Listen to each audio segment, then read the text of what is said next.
Olá, eu sou o Christian, CEO da Impérios Sagrados. This guy's probably fought hundreds of thousands of other super beings on the other planets he's destroyed, right? And we have to assume he's won. I don't care how many demons he's fought and how many hells. He's never fought us. Got us united. Desejo, vontade e inspiração. Bom, eu sou o Christian, como me apresentei, CEO da Impérios Sagrados, também o curador da primeira Bienal Literária Geek LGBTI+, que vai acontecer aqui em Curitiba, na sua primeira edição, a BILGBT. Nós contamos com o apoio do Governo do Estado do Paraná, com a Prefeitura Municipal de Curitiba e também com o Museu Oscar Niemeyer. A BILGBT é uma realização desses órgãos com a Impérios Sagrados, ela enquanto realizadora.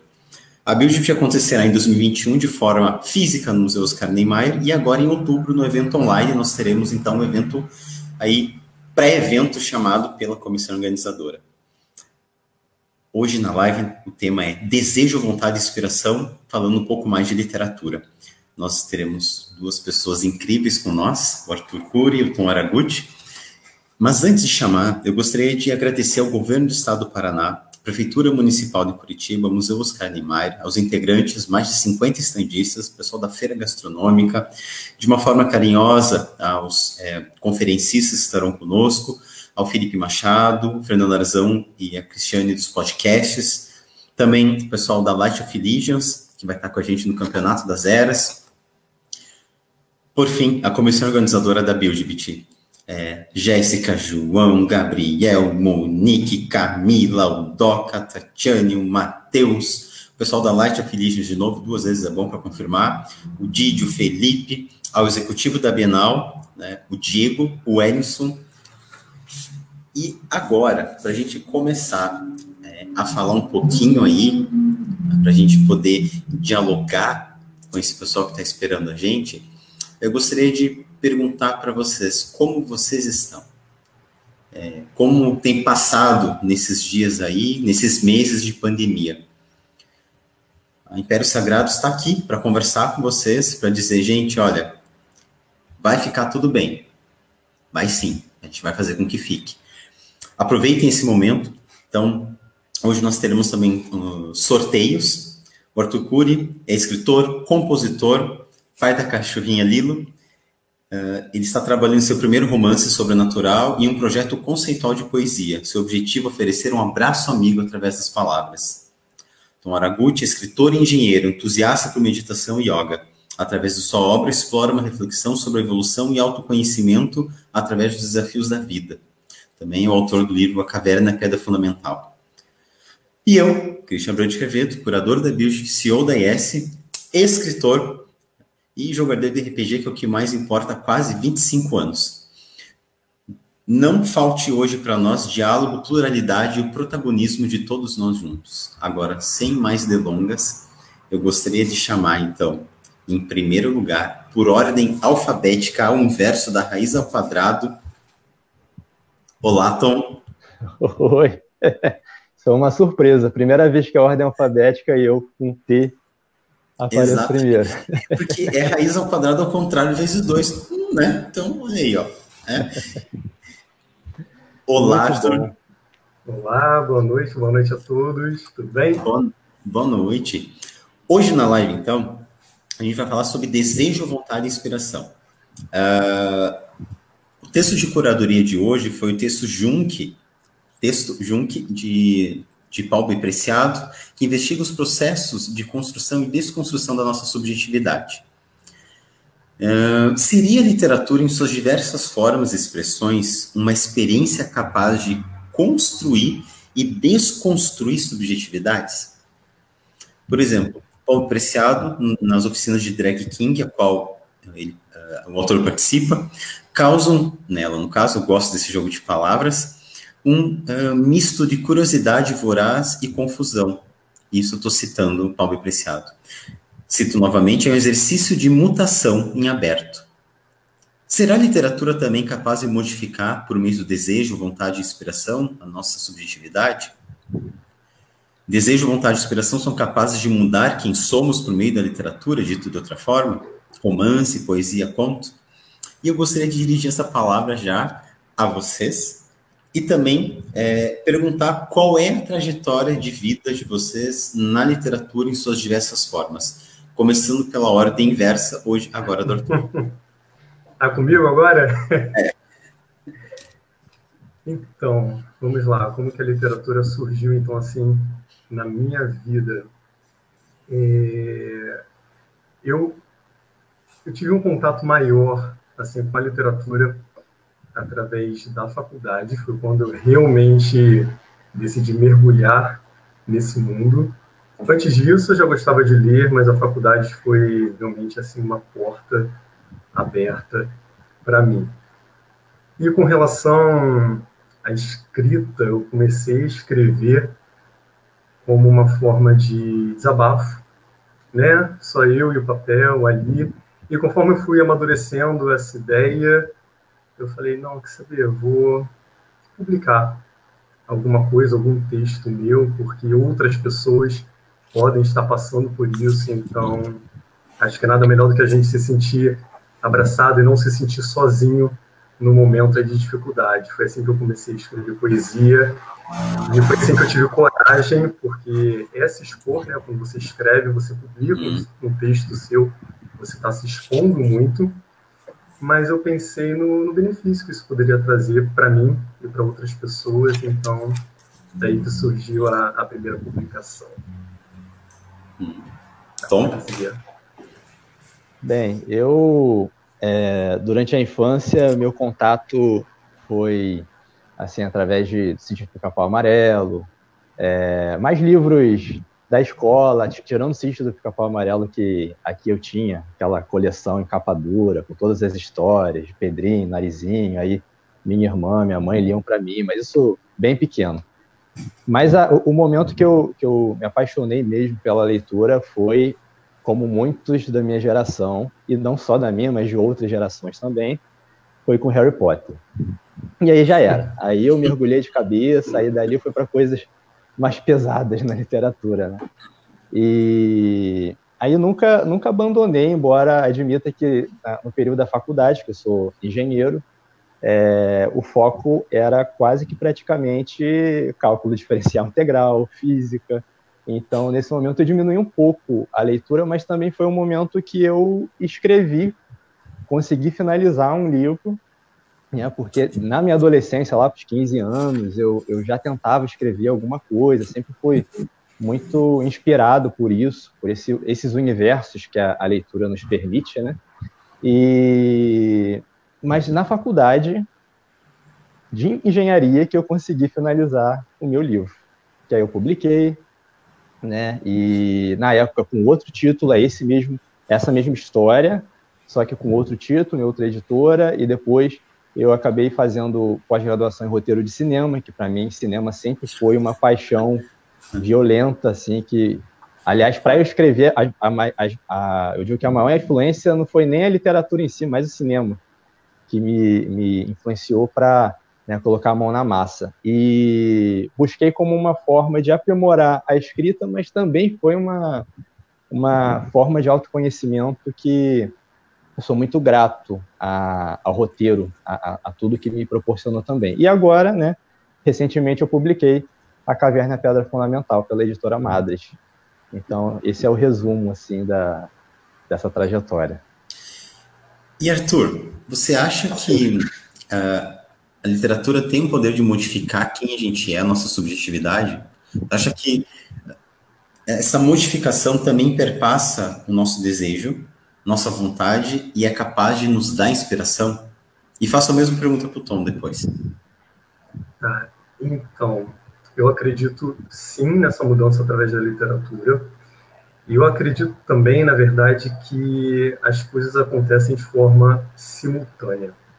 Por exemplo, não é só a literatura que muda quem está escrevendo, quem está lendo, mas sim os dois ao mesmo tempo, porque eu acho que para você chegar até o ponto de você querer ler algo, tem que ter um amadurecimento seu, a partir do momento que você chega até um livro, e quando você está lendo aquilo dali, aquelas histórias, o que está ali vai acabar causando uma reflexão em você. Então, acho que essa é sempre uma troca, né? Eu acredito que é sempre uma troca. Uma vez eu fiquei realmente muito, muito surpreso com o lançamento do meu primeiro livro, que aborda preconceito de uma forma geral e também voltado para o mundo LGBT+. E teve um leitor que ele chegou para mim e ele falou que o meu livro mudou o jeito como ele enxergava a filha dele.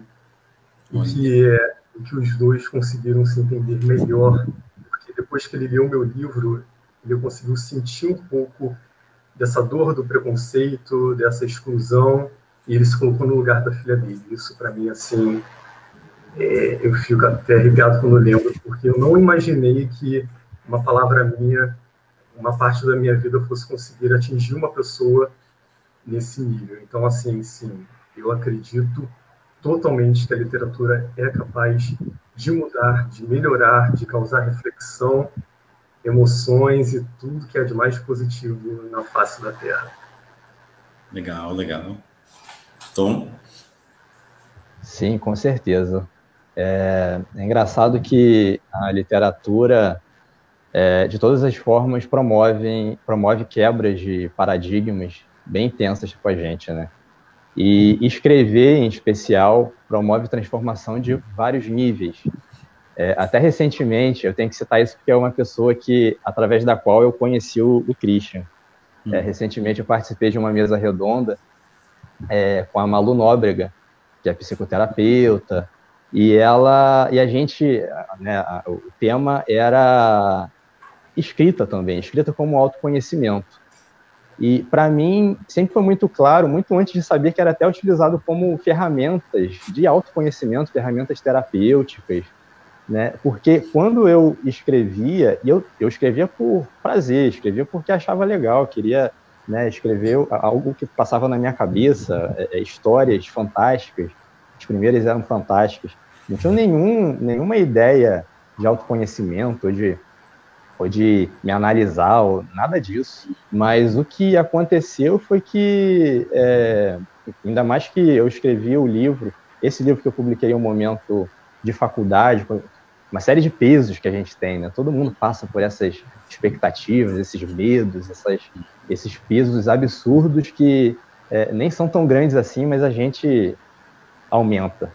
E o processo de escrita foi um presente. Eu sempre digo que o livro, para mim, foi um presente que caiu do céu, porque, além de ter né, proporcionado uma porta que eu pude trilhar e que me deu muita felicidade com a publicação, mas antes disso, já trouxe um processo de transformação muito grande, porque, e eu sempre falo isso também, a gente coloca para fora o que a gente tem dentro. Então, a gente coloca, através de palavras, aqueles universos que já habitavam o nosso interior, e muitas das vezes a gente não tem essa consciência. Então, é um processo de catarse também incrível.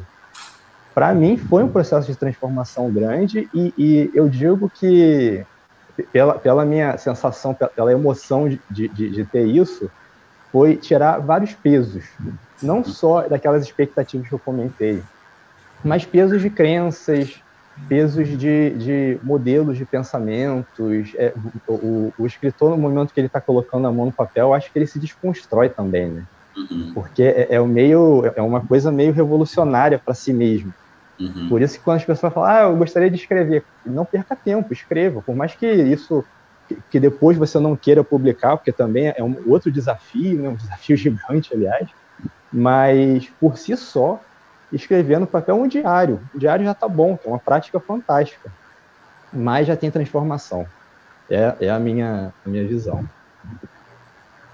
Pois eu vejo primordialmente que, mesmo na minha trajetória enquanto escritor, eu só consegui ter coragem de lançar o primeiro livro, até que foi o segundo que eu escrevi, que é o Medo de Solidão, depois que eu ultrapassei várias barreiras, inúmeras barreiras comigo mesmo, de realmente ter coragem para me colocar no mundo. Eu acho que Isso tem a ver com impérios sagrados. E falando disso, deixa eu fazer uma pergunta, então, sobre o que vocês acharam desse convite para a live, do tema e da Império Sagrado enquanto startup literária, porque a gente está acostumado a ver startup, né, com algo tecnológico voltado, né, para desenvolver um app, alguma coisa assim. A gente está falando de uma startup de literatura, né, que inova aí no mercado e tem uma Bienal. Então, como é que foi para vocês receber esse convite, assim? Quem vai primeiro aí? Tom, vai o Tom falar. Sim, para mim está sendo muito interessante, porque lá no passado, lá em 2000, acho que foi em maio de 2019 que a gente se conheceu pessoalmente, que eu fui fazer o lançamento em Curitiba. Aí eu conheci o Christian, aí ele comentou que já estava, né, tem essa startup, vamos conversar melhor sobre isso em um momento futuro.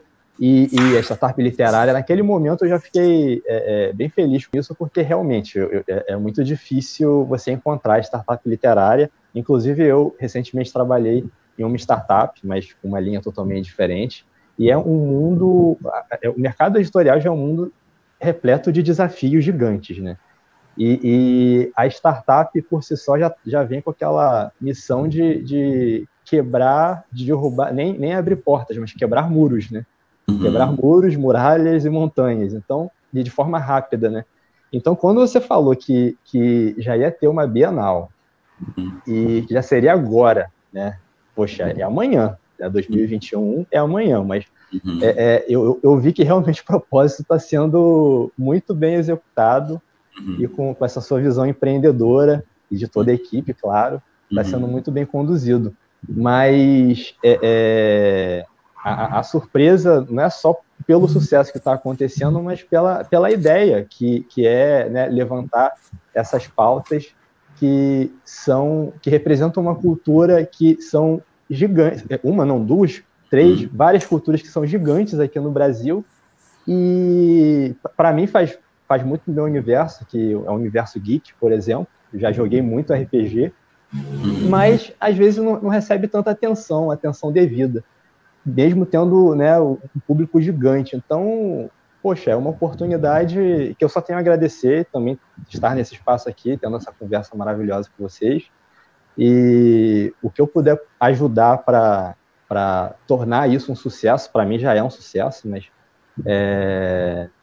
eu estou à disposição, porque é muito legal. Ok, posso falar então? Assim, quanto ao convite, super tenso aqui, do convite para participar dessa live, realmente, assim, lisonjeado, muito, muito feliz.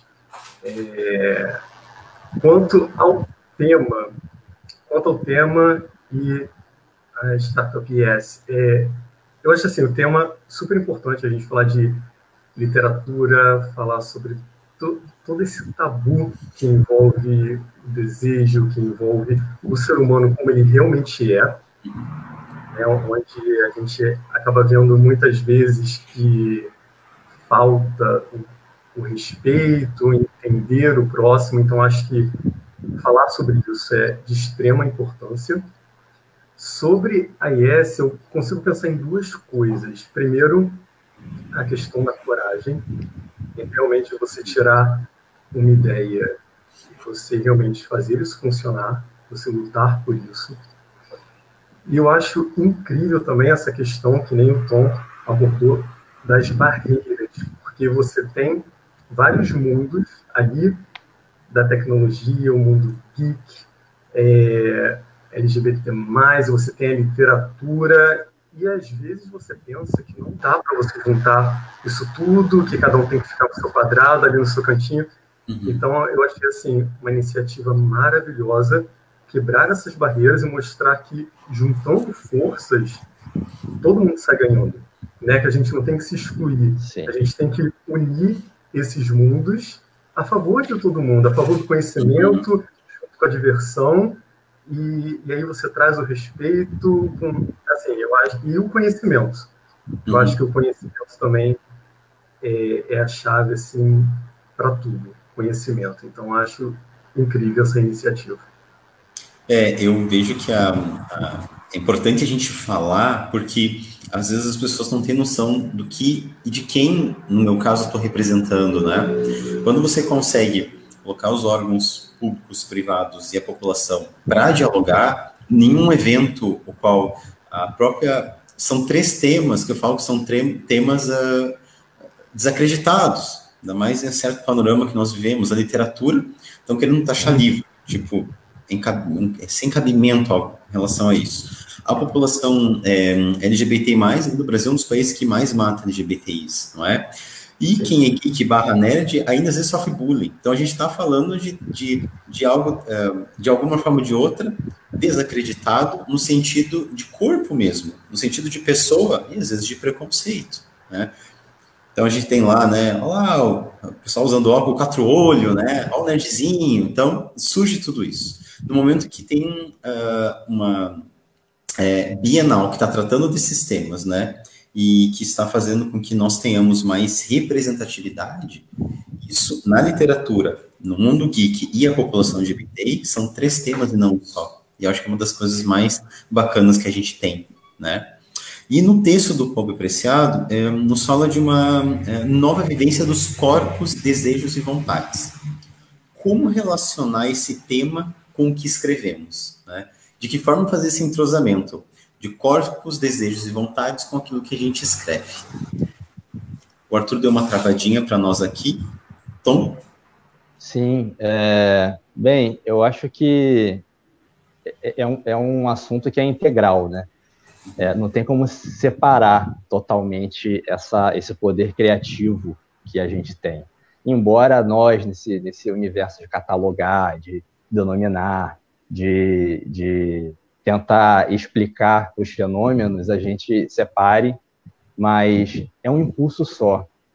A nível essencial, a nível do que nós somos, sem as definições de cultura, de etnias, e além das barreiras que o universo nos propõe também, existe esse ser que transcende qualquer coisa, e eu acho que é desse ser que vem esse poder criativo.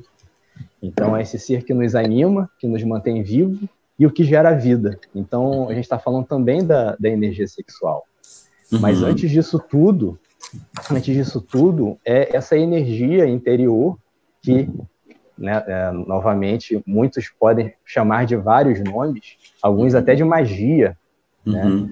Porque é uma força que cria e nos torna co-criadores desse universo, no caso de livros, criadores completos daquele universo em específico. É até como posso dizer, não é justo da minha parte dizer que eu sou criador desse livro, por exemplo. Às vezes eu fico pensando dessa forma, porque, por um lado, muito do que aconteceu ali não foi por estar no controle. Eu não estava no controle para que esse potencial criativo acontecesse. Foi um momento de deixar fluir esse universo interior e que, através de mim, foi concretizado. Mas eu sou o autor, bem, de acordo com o Estado, com o governo, com a editora, eu sou o autor porque eu escrevi. Mas é algo muito mais profundo. E eu gosto muito de pensar sobre isso, porque eu também gosto de tentar retornar a esse estado profundo que me permitiu escrever para continuar tendo inspiração. E que não é, para mim, pelo menos, em alguns momentos foi fácil, mas em outros momentos não foi tão fácil, né, de ceder essa força criativa. E por isso que tem tudo, está totalmente relacionado. Porque é a nossa vontade interior. E é um desejo também, externalizado através de palavras. Eu também vejo, Tom, desculpa te interromper, mas pegando o que você está falando, o Arthur está com um problema na internet, então vamos tocando. Sim. A prosa está recém começando. Eu vejo que, no meu caso, quando eu comecei a escrever o Milênios de Solidão, especialmente o Milênios de Solidão, a transformação que teve no sentido de vida, ela foi absurda, sabe? Absurda, porque eu tive que fazer com que aquilo que estava falando, por exemplo, de RPG, que eu estava falando de RPG, de literatura, né, fosse, de alguma forma ou de outra, tudo mesclada. Mas, quando eu fui realmente para a escrita, para além da mesa de jogo, transformar, né, a história que acontecia na mesa de jogo para um romance, foi uma coisa absurda, assim. Algo transformador, e ainda é, né? E eu entendo o que você está falando, porque tem alguma coisa que nos anima, que o Freud vai chamar de libido, né? O Freud vai dizer que é libido, alguns vão dizer que é ânima, alma, outros vão dizer que é Deus, outros vão dizer que é vontade, desejo. Eu acho que independente do que é se deixar transformar. Então eu vejo que... E aí, eu vou repetir a pergunta para o Arthur aqui. A minha luz caiu aqui em casa, eu estou ligando o computador aqui de novo, aí eu fiquei meio perdido aí no que aconteceu. Suzy, a gente estava observando aqui, eu pensei, o Arthur caiu, minha nossa, se machucou, será que não? Então eu perguntei assim, será que o texto do Pobre e Preciado, que nos fala sobre uma nova vivência dos corpos, desejos e vontades, está relacionada com a literatura, com aquilo que a gente escreve? Você diz assim na questão de influenciar ou apenas como inspiração? Como inspiração. Eu acho que, fazendo um contraponto, assim, que se a gente se modifica, né, é uma coisa óbvia que a escrita também vai se modificar, mas o ponto em que, de alguma forma ou de outra, aquilo é tão pulsante, tão denso, que é capaz de modificar quem a gente é, inclusive por fora. Sim. Então, eu acredito que sim, né? O que ele aborda no texto é diferente, assim, do que eu vivi, do que eu passo por essa questão da transformação do corpo.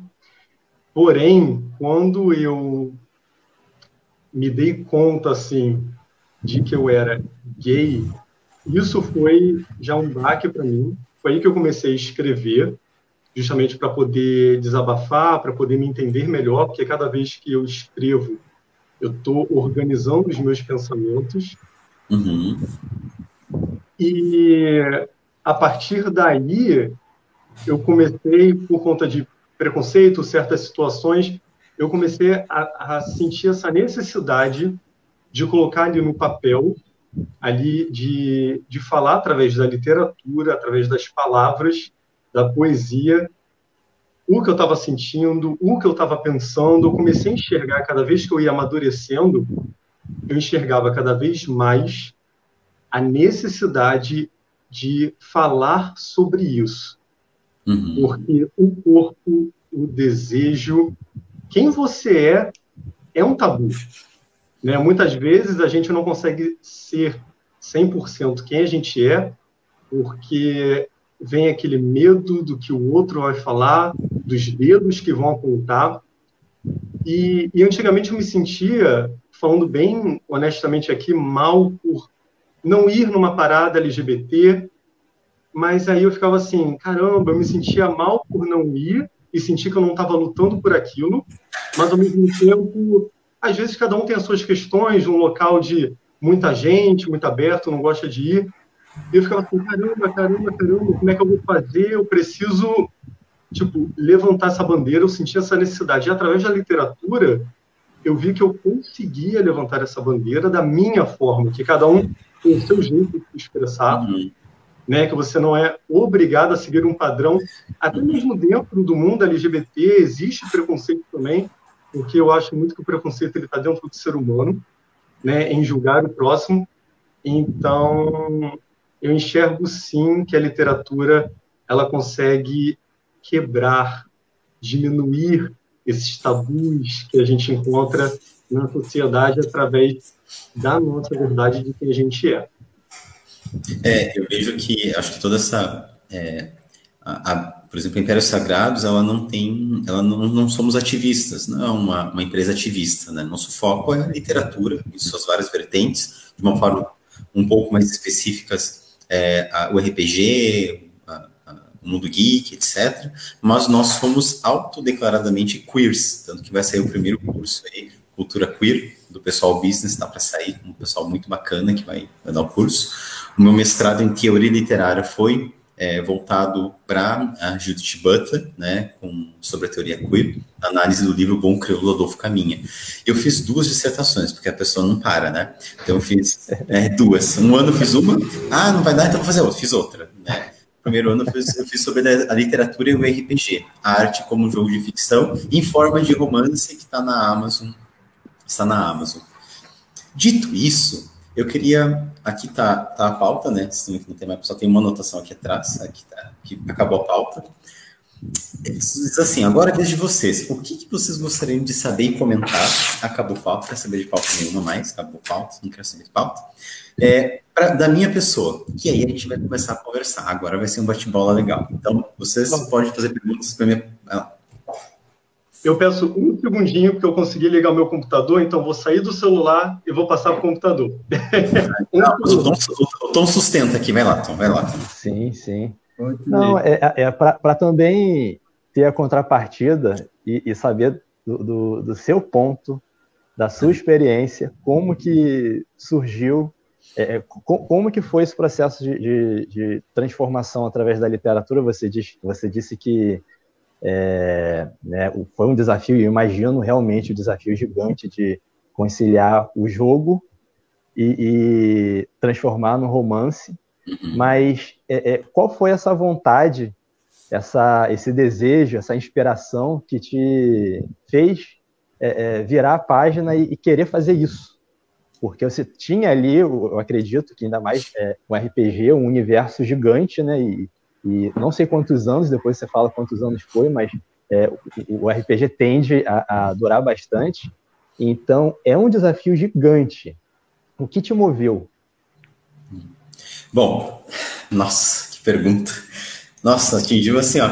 Atingiu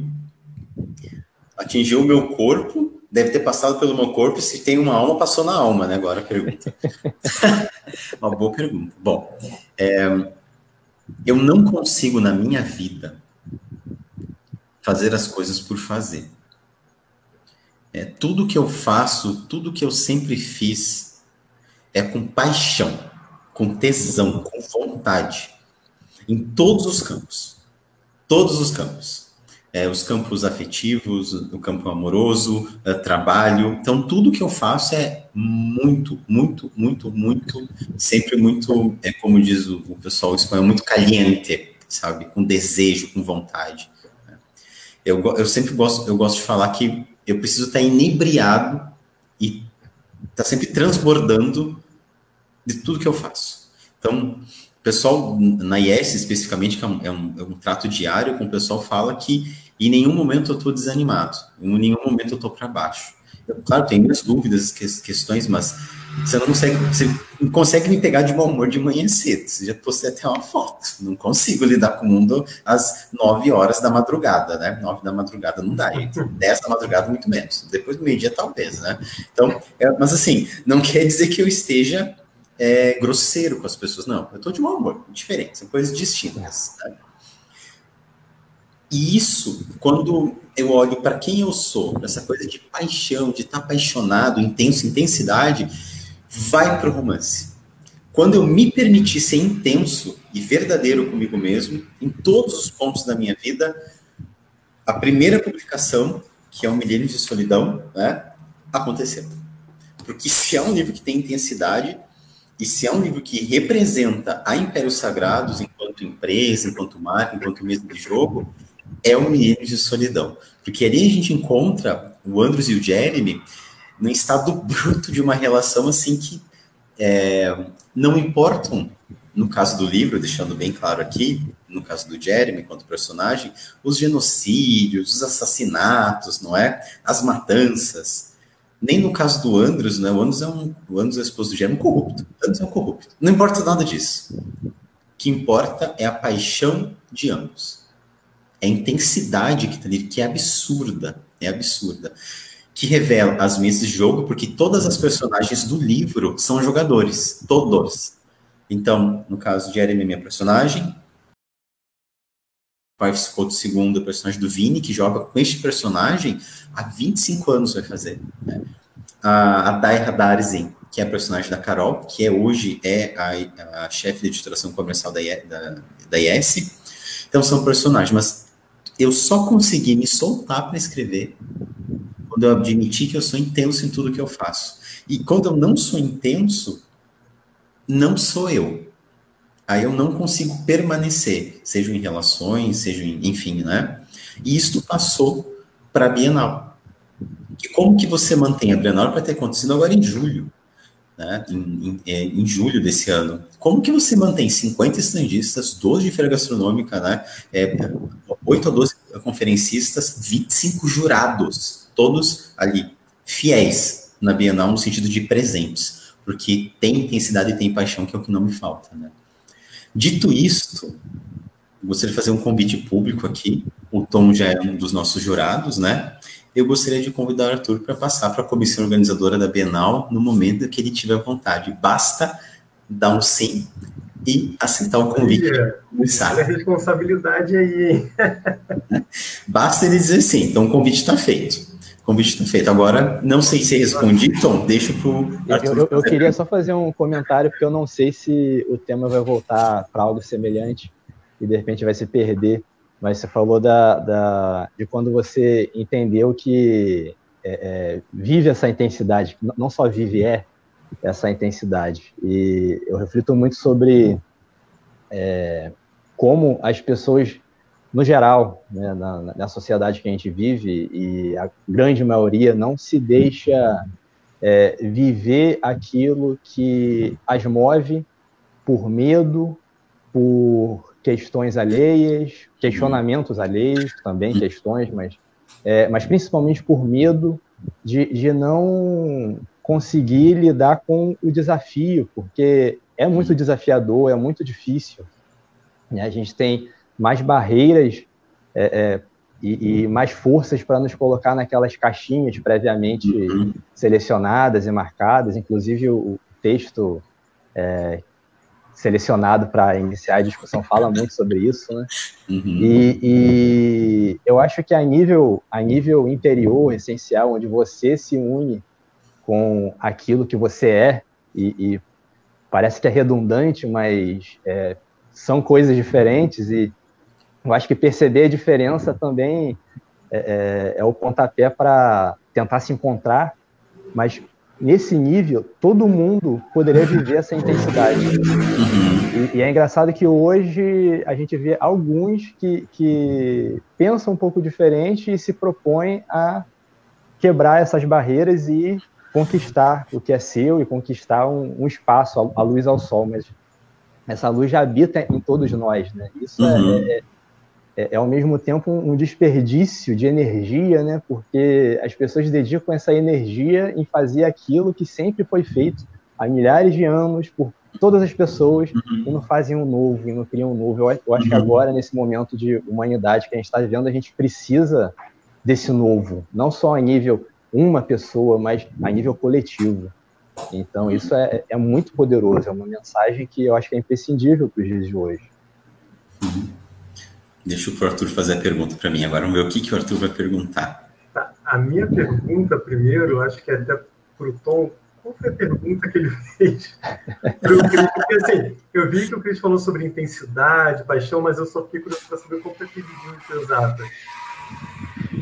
Eu fiz uma contrapartida e perguntei para ele, porque ele fez aquela pergunta para a gente, como foi o nosso processo, e eu quis saber dele o que o moveu para adaptar o jogo e torná-lo literatura, torná-lo romance, mas o que moveu ele a nível essencial, né? Qual foi essa vontade interior? Aquela chavezinha que chegou ali e virou, né? Entendi. Pronto, agora a resposta fez mais sentido na minha cabeça. Tá, a minha pergunta seria como você enxerga ou como você sente a importância do seu trabalho, das suas palavras na vida das pessoas? Atravessou também, difícil, complicado. Eu vou contar como bom gaúcho que sou, um caos, né? Semana passada, no sábado, eu tava, não sei, aqui em Curitiba, tem, imagina, quase 2 milhões de habitantes, 1.900.000, tava sozinho, digo, vou almoçar, fazer uma coisa simples, um sábado cotidiano, coloquei uma roupa mais esportiva, assim, às vezes diferente do que eu tenho que estar no dia a dia, né, não sabe, mas estava assim, aqui, tipo, virado do avesso, assim, tipo, acordei 11 e pouco, sabe, digo, vamos lá, eu botei um boné, né, eu saí, sentei na mesa, né, aí me servi lá no restaurante e tudo mais, sentei, quando, assim, um rapaz estava perguntando sobre bebida nas mesas, etc, ele veio disse assim, você é o Christian? Aí eu levei um susto, tipo, passou 1000 coisas na minha cabeça, né, eu olhei pra ele assim, né, eu sim, ele, comprei o seu livro, aí pela primeira vez eu fiquei extremamente, levei um susto, assim, extremamente assustado, né? Aí eu digo, sim, ele, nossa, eu vi o Andrews e o Jeremy, comecei a ler umas 50 páginas só, tô gostando e tal, nossa, que legal. Aí ele começou a falar, e eu comecei a achar aquilo surreal na minha vida, porque nunca tinha me acontecido isso, né? Então eu nunca imaginei que eu ia estar almoçando e alguém ia comentar que comprou um meu livro, que me conhecia e começou a falar sobre a história do livro, né? E fala assim, nossa, o Jeremy é muito, vou usar a palavrão, cuzão com as pessoas, estou citando o rapaz, mas muito cuzão, como é que o Andrews aguenta, mas eles são muito fofos juntos, não é? O Jeremy mata mesmo gente, assim, né? Então, eu não sei talvez o impacto, mas de que possa causar, mas eu sei o que eu desejo para as pessoas quando elas vem me perguntar sobre o livro, ou quando tem que autografar o livro, alguma coisa assim, eu sempre digo assim, eu desejo a você um amor como o de Andrews e Jeremy. Quase me emocionei agora falando isso, porque se há um amor assim, de vidas, de almas, inquebrantável, imortal, é Andrews e Jeremy. Porque o Yuri e eu jogamos isso em mesa de jogo. Não houve... E olha, já fazem 8, 9 anos que o Yuri joga com o Andrews, né? O Yuri tá morando em Campinas, se não me engano agora. Eu fui de Cuiabá para Campinas. Houve uma só vez que, de alguma forma ou de outra, eles vão se separar. Não, nunca aconteceu. E olha que o Yuri tem a namorada dele, né, tudo mais. Eu, né, nesse momento, né, estou num caso de amor sórdido com a Impérios Sagrados, né? Aí tá meu amor sórdido aqui atrás, e isso para o romance, levar isso para o romance, Arthur, talvez seja o maior impacto, desejar todo mundo que tem um amor como antes de mim, porque eu estou disposto a viver um amor assim. Respondi? Respondido. Bom, agora não tem roteiro, gente, vamos lá, agora é com a gente, não tem que sustentar essa live, né? Mas eu gostaria, o que eu gostaria de perguntar agora? Eu gostaria de saber das obras de vocês, e do que motivou, se é uma obra, 2 ou 3, o nome da obra, né, por qual editora, enfim, foi lançado, ou se está na Amazon, etc. Gostaria de saber de vocês, assim. Agora eu quero saber de vocês o que vocês querem contar. E depois mais no final, a gente faz um desafio de ler um trecho um trecho da tua obra, Tom, algumas, gostou de algumas poesias, né, que inclusive tem promessa de poesia que não foi cumprida até hoje. Vocês não sei disso não. Né? Né?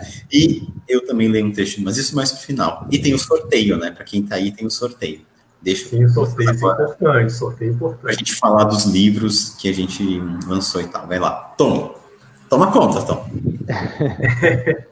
Bem, como eu comentei mais cedo, eu tinha publicado um livro que recebeu outro nome, e recentemente eu republiquei ele com o nome A Caverna e a Pedra Fundamental, esse livrinho que está aqui, um livrinho também não muito pequeno, 500 páginas, mas então, esse livro aqui... Sabe aquela brincadeira do adolescente, né, que diz assim, o seu é maior que o meu? Pois é, né, eu tenho 480, perdi. Não, mas na verdade tem quase 500, tem 484, por 4, não é nada. Por 4. Não é nada. Olha aí, por 4. Não é nada, não. É igual, então.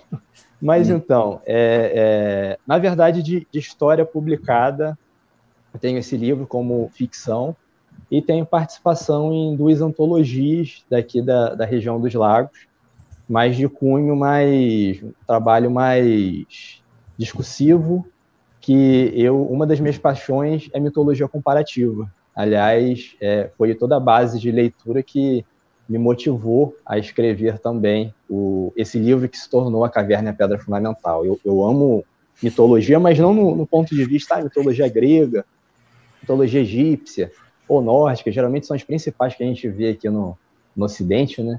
Mas aquilo que faz o elo entre todas, que são os arquétipos. Estudar esses arquétipos, para mim, vira e mexe, eu estou estudando ou reestudando novamente, porque eu também tenho um problema de memória. Às vezes eu acho que entendi aquilo, mas já esqueci, então tenho que estudar de novo, porque é complicado. Mas esses outros livros não se encontram mais à venda, esses outros, né, que eu falo muito sobre arquétipos essenciais da árvore, por exemplo. Você pode pensar, poxa, mas arquétipo de árvore, como assim? A gente entende os arquétipos mais associados aos deuses humanos, a Zeus, a Hera, a Poseidon, a Hades. Mas sim, tem estruturas fundamentais ali que falam muito da nossa natureza humana. E, inclusive, só um parênteses, já que ia falar um pouquinho sobre o trabalho, eu tenho um canal no YouTube que eu lancei agora, semana passada, e foi ontem, eu lancei um vídeo falando sobre a ecologia e a crise humana, e eu falo muito sobre esse distanciamento da nossa natureza. Natureza não exterior, como a gente pode imaginar, mas a interna, que está repleta desses símbolos que nos animaram sempre, ainda nos animam, e quando a gente se separa dela, a gente está vendo essa crise se aprofundar mais ainda, né? E esse livro, agora eu vou voltar para a Caverna e a Pedra Fundamental, que eu falei tanta coisa e não falei do livro. A Caverna e a Pedra Fundamental é a história começa com um grupo de amigos, está no carro voltando para casa, um deles sofre um acidente, o carro sofre um acidente e um deles desaparece instantaneamente, né, na frente de todo mundo, todas as testemunhas oculares, que é um evento que é surreal. Então, a polícia dá a sua versão para o caso, como se esse que desapareceu nem existisse oficialmente, porque não encontraram registros em cartório, não encontraram registro em lugar nenhum dele, mas os amigos que conviviam com ele há anos sabiam que aquilo não era verdade e começaram uma busca paralela. E nessa busca eles encontram indivíduos que estão aqui no Brasil e que remontam a origem da humanidade, indivíduos que originaram as mitologias que a gente conhece, que são chamados de promitentes, aqueles que prometem. E, de alguma forma, eles estão relacionados a esse desaparecimento, mas também relacionados a uma busca obscura que está acontecendo aqui no Brasil. Esse livro é ambientado em 2006. Uma busca por uma tal pedra fundamental, uma pedra que dá poder e transforma as pessoas em deuses também. Então, é um livro que permeia várias linhas temporais, várias linhas narrativas, se passa em 2006, ambientado em Minas Gerais no início da década de 90, é ambientado na Escandinávia em 900 depois de Cristo, e até tem passagens ao longo dos séculos em Mohenjo-Daro, uma cidade que nem existe mais lá na Índia, na Pérsia, em Alexandria, e culmina tudo aqui em Cabo Frio, a cidade que eu nasci, e também tem toda uma questão histórica que muita gente não conhece, e quando conhece vai descobrir que a história do Brasil é riquíssima, né? E muita coisa aconteceu aqui no início da história. Então, eu que gosto muito de história, quis mexer com ficção, mas com essa base histórica de fundo. Então, é isso. O livro atualmente foi publicado pela Madras, é encontrado no site da Madras, na Amazon, agora está com um preço bem bacana, e também através de mim, porque muita gente gosta com dedicatória, eu tenho ainda exemplares aqui, e é isso. Contei um pouquinho, acabei estendendo bastante. Pode estender, não. Aqui Aqui, assim, não tem problema. Pode estender. Você, Arthur?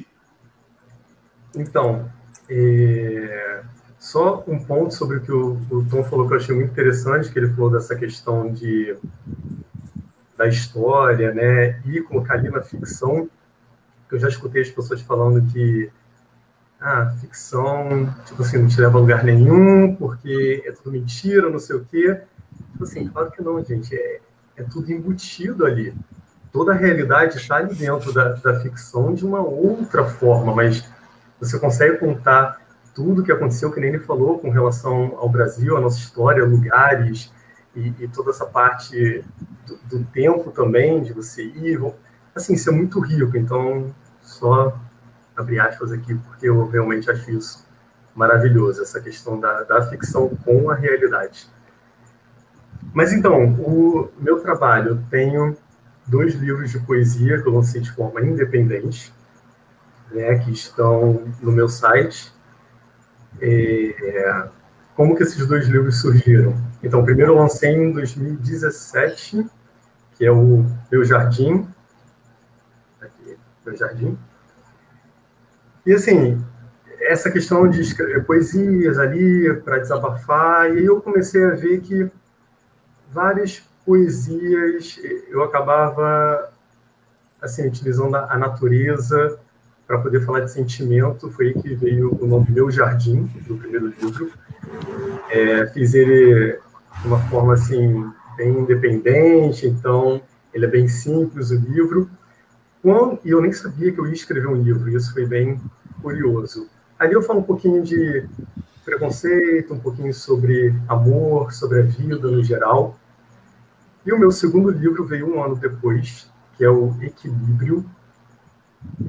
Esse eu não tenho ele impresso aqui para poder mostrar. Ele é só online. E o que acontece? Aí esse tem 100 páginas, esse de poesia. Vocês estavam falando aí de páginas, não chega a 500 páginas, mas tem 100 páginas. E aí, enfim, esse livro Equilíbrio, ele veio numa...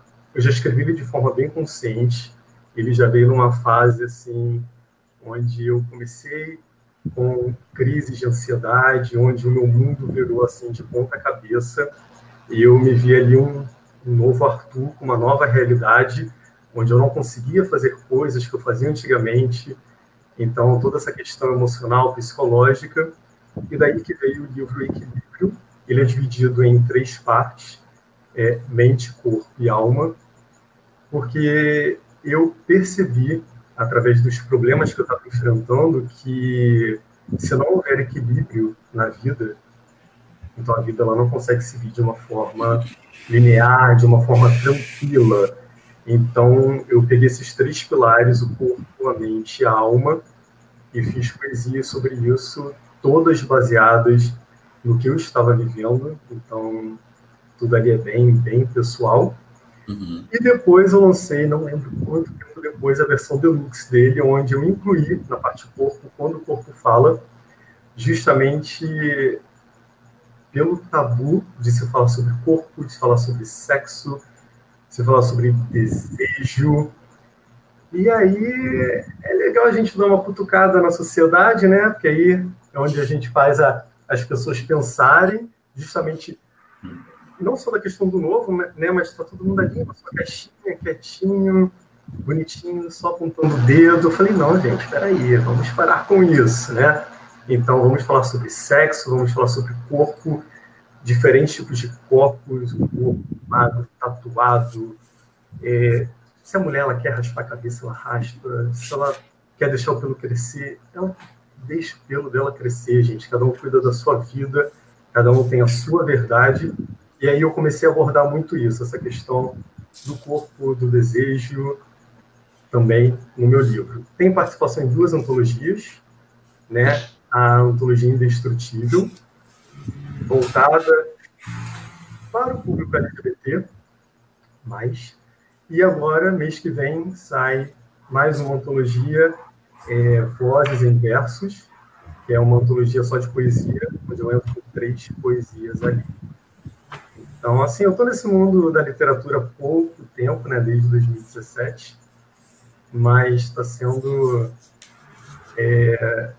Estou colhendo assim, frutos que eu nunca imaginei que eu fosse colher para mim, porque me ajuda muito a escrever, né, como pessoa, para enfrentar os problemas, e pelo retorno que eu tenho também. É isso. Eu vejo que, no meu caso, o percurso foi um pouco diferente, obviamente, de vocês, né? Mas, quando eu decidi, aos 16 anos, escrever um livro que foi Sombras do Entardecer, que foi só o segundo que eu lancei, não foi o primeiro, hoje eu olho para trás e penso assim, nossa, como eu estava triste. Porque, olha, Sombras do Entardecer, né? Nossa, eu estava muito triste. Tava assim, ó, tipo, na bad. Porque a primeira mesa de jogo da IS, ela acabou porque o pessoal foi embora de Passum, o pessoal gaúcho, assim, Passum, no Rio Grande do Sul. E aí, eu escrevi o livro, mas deixei engavetado, demorei uns 2 anos para escrever, e tipo, deixei engavetado, sabe? Não quis fazer mais nada com ele, tá lá, eu deixei engavetado, mas escrevi. Passou anos, sei lá, 5 anos atrás, 4 anos atrás, que eu lancei ele na Amazon primeiro, Sombras do Entardecer, mas depois que eu escrevi e lancei na Amazon também o Milênios de Solidão. Porque o trabalho editorial que a gente tem nesse aqui, que é o físico, né, no Milênios Físico, é diferente do que estava lá. Ele sofreu cortes, dilacerações violentas ali para poder ser lançado, né, e ter uma cara, obviamente, mais editorial, assim. Eu não vou entrar nos meandros disso, porque eu acho que foi um processo... A gente sabe, né? Né? Meu editor, que é o Raul da Cotter, teve todo o carinho, amor do mundo e paciência comigo. Ele me perguntou assim, Cris, olha, tem algumas questões, né? Eu falei para ele assim, Raul, o maior interessado para que esse livro venda além de vocês sou eu. Então tem que vender esse negócio, né? Porque no meu caso envolve muita coisa, né? Um exemplo que eu dou, que aí entra a parte da startup, né? Porque vejam, se vocês notarem aqui enquanto escritores, a marca da IS está aqui. Nós não notamos nenhuma outra marca, exceto a Sendas aqui, que é a marca da Cotter, né? E só. Porque foi uma coisa business, lançamento também do Milênio de Solidão, apesar de ser uma história que eu amo muito, não é?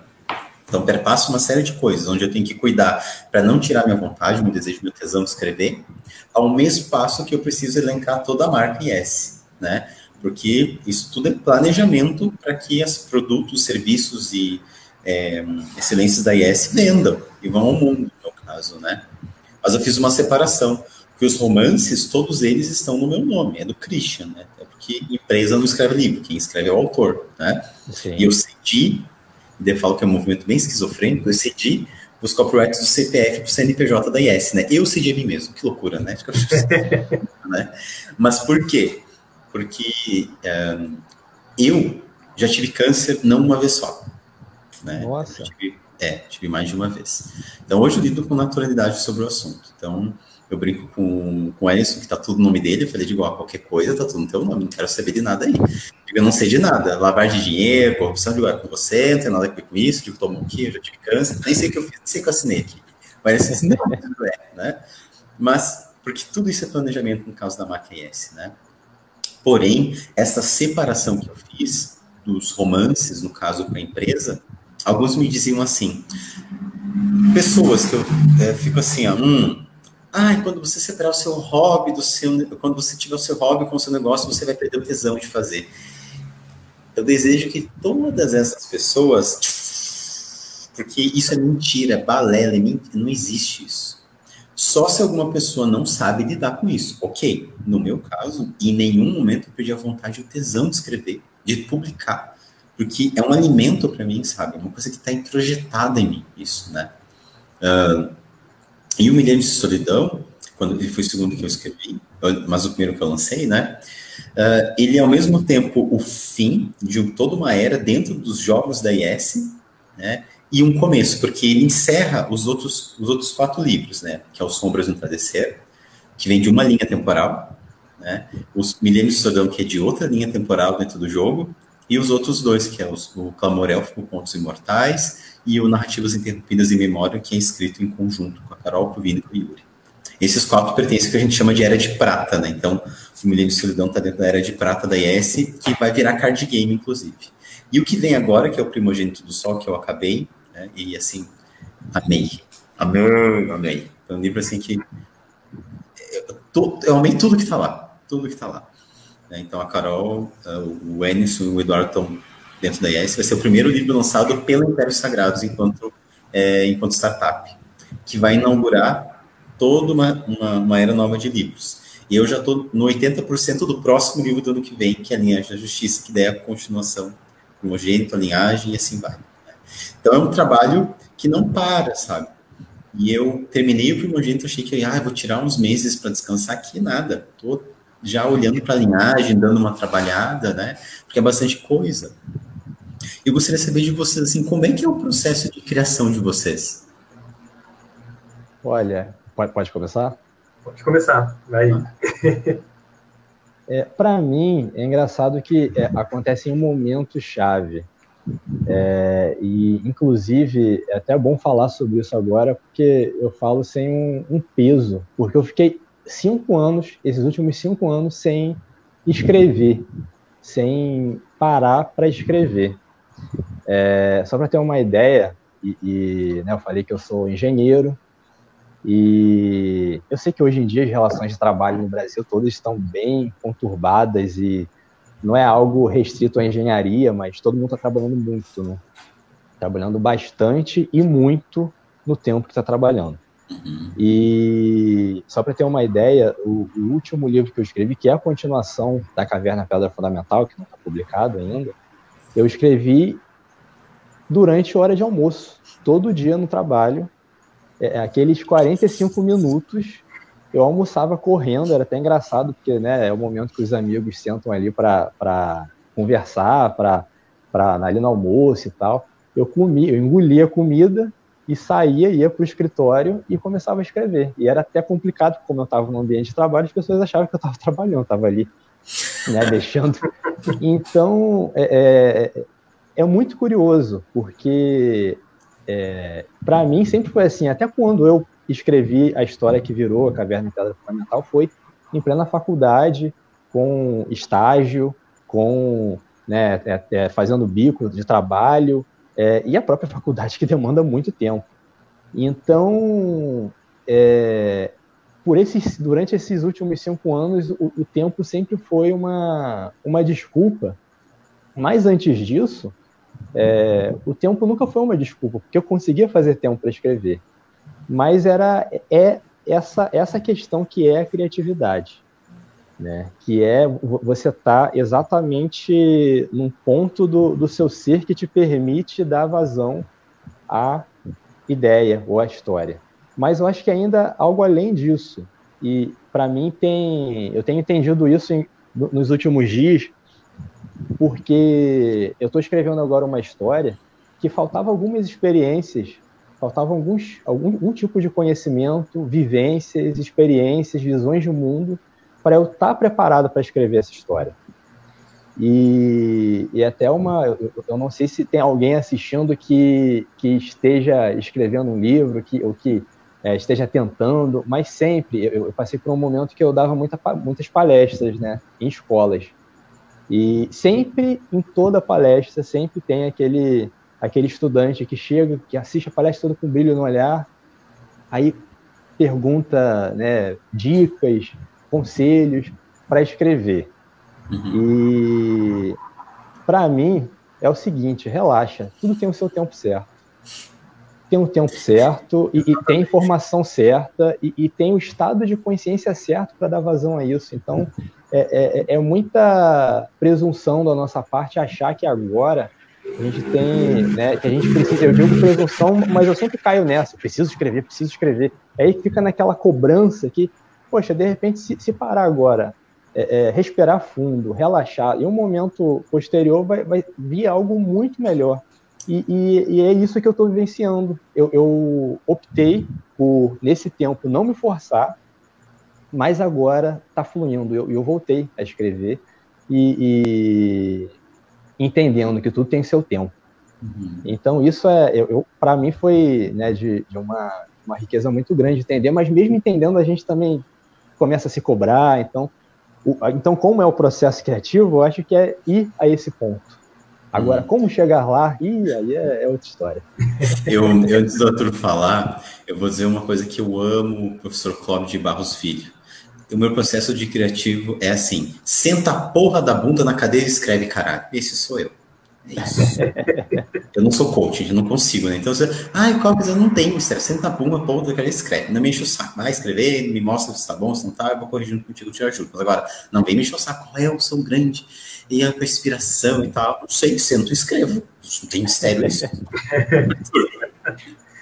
Cara, então, eu acho que funciona um pouco dos dois jeitos. Que nem você falou, tipo assim, senta e escreve. Mas quando você senta e escreve, é porque o que estava faltando ali era, assim, sei lá, determinação, né? Onde você fica colocando aquelas desculpas de tempo, a preguiça, não sei o quê, mas você já está preparado, você só ainda não sentou a bunda para escrever, né? Então, por exemplo, quando você fala que você senta e escreve, é porque você já está preparado, você só tirou aquele tempo para fazer aquilo. Porque é assim que funciona um pouco comigo. Só que na maior parte das vezes, as ideias vão vindo, enfim, às vezes eu passo por uma coisa, travo, não me vem vontade nenhuma de escrever, e tempos depois eu tô assim no trem, aí eu pego o celular, começo a escrever, porque se eu perder aquele momento também, acabou aquela ideia, já é algo diferente verdade. depois, então eu vou ali anotando, às vezes quando eu chego em casa, eu acabo lapidando um pouquinho, porque ali tinham várias ideias, está tudo muito confuso, às vezes sai de primeira, né? Depende muito, mas, por exemplo, para o meu terceiro projeto de poesia, vai entrar uma poesia que eu comecei a escrever em 2015 e terminei no ano passado. Uma única poesia. Ela ficou lá parada, esquecida, e aí eu falei assim, caramba, aquela poesia. Peguei, terminei de escrever, porque eu estava empacado nela, eu não conseguia terminar. E assim, quase 5 anos depois, ela saiu. Então, acho que vai muito do momento. Às vezes você passa por uma coisa que você quer, no meu caso, assim, eu quero escrever sobre aquilo, para desabafar, para trabalhar melhor aquela ideia, aquele sentimento. Não consigo, porque não estou preparado para aquilo. Depois de um tempo, eu me sinto mais confortável, mais amadurecido com relação àquilo, aí eu sento e escrevo. Então, né, isso para poesia, mas eu estou escrevendo um de ficção agora, onde está faltando parar de criar desculpas, entendeu? Sentar e escrever. Ele está parado tem uns meses, porque preguiça de continuar. Confesso. Vou te dar um curso rápido, assim, né? Bem rápido. Você olha, né? Cobro muito caro sobre esse curso, né? Vai ter um segredo infalível no curso, assim. Você vai ver que vai ser um áudio de 3 segundos.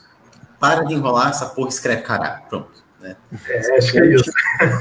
Coaching a jato, assim, né? 3 segundos, mas é isso. Às vezes fica, eu faço isso, faço aquilo, e dá aquela preguiça e tal.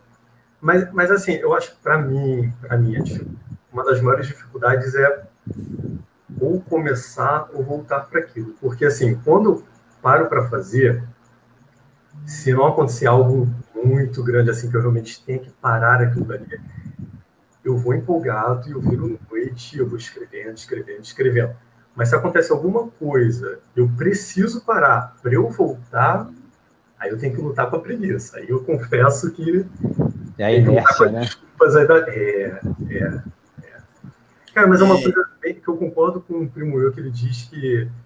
Eu acho que isso funciona para o corpo e para a mente, que ele fala que o corpo da gente é vagabundo. Tipo assim, se você ficar um dia parado, para voltar para academia, para voltar a fazer as coisas, bom, você já se acostumou a fazer nada. Eu acho que isso funciona muito para a mente também, sabe? Se você ficar muito tempo parado, você perde aquele ritmo, né? Você acaba perdendo aquele ritmo. Mas depois que volta, aí cria aquele gostinho de novo e vai. E aí vai. Eu vejo que... Acho que isso vai, obviamente, de uma forma muito particular de cada um tem o seu processo, não é? Eu falo talvez que funciona para mim, porque eu não consigo lidar com coisas, como eu falei, que eu não estou inteiro ali. Então, talvez seja por isso que eu essa intensidade toda, ela transborda. Ou ela vai ou ela não vai. Se não transbordar, não é intensidade para mim. Então, eu não consigo lidar com o meio termo, assim, né? A gente está se aproximando, não exatamente do final em si, mas quase isso. Eu gostaria de fazer uma leitura do Milênios de Solidão, pedir que vocês também se preparem. Eu gostaria de me dirigir a quem está vendo a live, né, para deixar os nomes nos comentários, a gente vai fazer o sorteio daqui a pouco. E me dirigir a todo mundo que está assistindo no sentido, assim, de que se você está passando por alguma coisa, não seja uma pessoa, não esteja ali pela metade, sabe? Esteja inteira, sabe? Ou inteira na relação, né? O novo, aquilo que é novidade, às vezes assusta a gente. Mas nós temos uma vida só, pelo menos eu não sou encarnacionista, né? E nem cristão. Então, no meu caso, eu acredito que é essa vida aqui que a gente tem que viver da melhor forma possível, né? Da melhor maneira possível. E viver ela pela metade não vale a pena. Viver uma vida sem que você seja capaz de se desafiar e transformar, não dá. Às vezes a questão de paixão, de amor, está ali na frente do nariz. E se você não tiver com pessoas que compartilhem de amor, de paixão, de tesão, de desejo, isso seja na relação a 2, a 3, nas relações profissionais, interpessoais, não vale a pena. Dê atenção. Olhe para o lado, você não sabe o que vai acontecer. Você não tem ideia. E eu falo isso, seja na minha vida pessoal, seja no romance, né? Porque o Jeremy, enquanto personagem, no dia que ele conheceu o Andrews, ele ia se matar. E ele passou lá 5.000 anos sem ninguém, porque ele não acreditava em nada disso. No dia que ele decide tirar a vida, ele conhece o Andrews. Então, é uma história que é muito íntima para mim, em questões de jogo que aconteceu e da forma que como vejo o mundo, porque também essa troca, para a gente começar a fazer a postura final, desde o texto Paulo Preciado, né, que vai falar sobre questão de transformação, de corpo, de mente, eu vejo que na literatura também esse reflexo que teve em relação ao Jeremy e eu, esses paralelos, assim. Então, não desperdice essa vida. Acredita nessa vida, né? Se você não estiver bem, vai com um psiquiatra, com um psicólogo, com um psicoterapeuta, com um psicanalista, no caso, eu sou psicanalista. Então, mas não deixa de viver essa vida com intensidade, com paixão, com desejo. Não pode fazer isso. Não. E quando me perguntam sobre literatura, né, por que eu escrevo, eu respondo assim: que direito eu tenho de negar ao mundo uma contribuição? Eu não tenho esse direito, eu tenho que escrever. Eu não tenho esse direito, porque mais pessoas podem querer saber mais e aquela página, aquele comentário, aquele parágrafo, aquela palavra pode iluminar a vida de uma pessoa. Então não desista. Diferente do Jeremy, que eu vou ler agora um trecho do Milênios de Solidão, que o Jeremy não tem toda essa visão do mundo, eu vou ler aqui um trecho em que o Jeremy chega... ele vai visitar um povo chamado Ágato, né, uns 2.000 anos atrás dentro da obra, e ele vai visitar Ágato não porque ele vai lá, vou visitar porque é uma terra bonita, não, porque ele tem um interesse. Eu vou me permitir ler essa página toda porque é para fazer sentido. Então, o Milênios de Solidão é um romance, né? Romance, eu só vou ler o contexto dele aqui, eu acho que vai ficar mais fácil para quem está ouvindo, né? Em um mundo em que deuses e homens lutam lado a lado para sobreviver, a história de amor entre Andrews e Jeremy ultrapassa qualquer lenda, mito ou epopeia já escrita. Andrews Firenze, um jovem de 18 anos arruaceiro, mulherengo e sacerdote, é pego roubando dentro da própria sacristia do templo que serve. O clérigo que o surpreende em flagrante percebe que o rapaz possui habilidades especiais. Ao ser levado para a secreta guilda de Tharion, ele é apresentado a Jeremy Javier, o filho rejeitado de um deus que se torna seu mestre. Muitos anos se passaram desde que essa cena aconteceu e de que comecei a interpretar Andrews Javier Firenze. Ou seria o contrário? E ainda hoje ela é capaz de me emocionar. Milênios de Solidão é um livro baseado nas histórias reais de personagens reais do sistema de jogo Impérios Sagrados, que há mais de 20 anos vem sendo narrado pelo autor e é um livro de tirar o fôlego do início ao fim. Por que você me ama? Pergunta Jeremy. Porque eu escolhi te amar, responde Anders. Essa é um comentário escrito pelo Yuri, vulgo Anders na referência. Eu acordei com fome, frio e sede. Abri meus olhos e tudo era claro. O azul do gelo refletia o céu límpido que navegava entre o começo da noite e a profundeza da madrugada. O imenso portal, feito em arco de uma pedra escura, com inscrições, era a única passagem para o que era um longínquo deserto de gelo e pedras. Ao arrastar-me durante horas para passar aquele arco, vi outro enorme arco que era muito parecido com o que eu acabava de atravessar. Com os anos, eu aprenderia que aqueles arcos eram chamados de Portal de Ágator. Também aprenderia que esse era o nome do rei que havia liderado grandes tribos contra um inimigo em comum. E que aos 190 anos ainda era o grande referencial de todo um povo. Em verdade, Ágator era mais do que um herói ou líder. Ele era ao mesmo tempo o pai e mãe de tribos que haviam sido despedaçadas pela guerra que varreu essas terras, que agora eram dele, já há muitos séculos. Ele cunhou um lema: comigo até o fim, contigo até o fim, por todos nós até o fim. E de fato foi assim. Eles o seguiram na casa da morte e tão logo ele foi assassinado. Tão logo eu me tornei seu amigo, seu aliado e seu conselheiro. Tentamos usurpar seu trono.